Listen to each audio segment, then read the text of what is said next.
මායාවී කතාවේ හිතයිෂි පැත්තෙන් ගත්තාම මේක හරිම සංවේදී වගේම පරිණත තීරණයක්.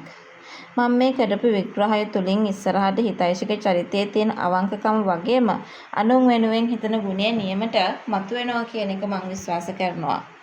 හිතයිෂිට සංකල්පව මතක් වෙලත් එයාට කතා නොකර මගහරින්න බලපාපු ඇත්තම හේතු ටික මේ විදිහට අපිට පෙළගස්සන්න පුළුවන්. තමන් නිසා සංකල්ප තවදුරටත් කරදර විඳිය යුතු නැති බව සිතීම. ප්‍රධාන හේතුව තමයි හිතයිෂිගේ හිතේ තියෙන පිරිසිදුකම. පසුගිය කාලේ තමන් නිසා සංකල්පට ලොකු ප්‍රශ්න වලකට කරදර වලට මුහුණ දෙන්න උනා කියන එක හිතයිෂි තමන්ටම දොස් පවරා ගන්නවා. ඉතින් ආයෙත් තමන් නිසා සංකල්පක ජීවිතයට කිසිම කරදරයක් බාධාවක් වෙනවා දකින්න හිතයිෂි කැමති නැහැ. ඒකයි තමන්ගේ දුක දරාගෙන හරි නිහඬව ඉන්න එයා තීරණය කරන්නේ.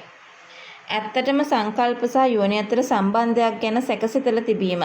මම කියනවත් වගේ යෝනි සහ සංකල්ප අතර ලොකු සම්බන්ධයක් තියෙනවා කියන සැකය හැදෙව්වේ යෝනිම තමයි.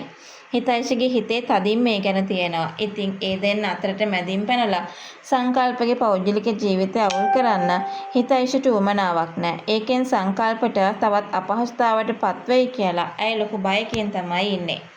ආදරය වෙනුවෙන් කරන පරිත්‍යාගයක්. තමන් ආදරය කරන කෙනා තමන් ළඟ නැතත් එයා සැනසීමෙන් සහ සතුටින් ඉන්නවා දැකීම තමයි සැබෑ ආදරය කියන්නේ. හිතයිෂි කරන්නේ අන්න ඒ වගේ ලොකු පරිත්‍යාගයක්. සංකල්ප තමන්ගේ ඈත් වෙලා හරි සැනසීමේ ඉන්නවා නම් තමන්ගේ මතකය එයාට තවදුරටත් වදයක් නොවිය යුතුයි කියන ස්ථාවරේ හිතයිෂි මේ තරම් කාලයක් හිටියා.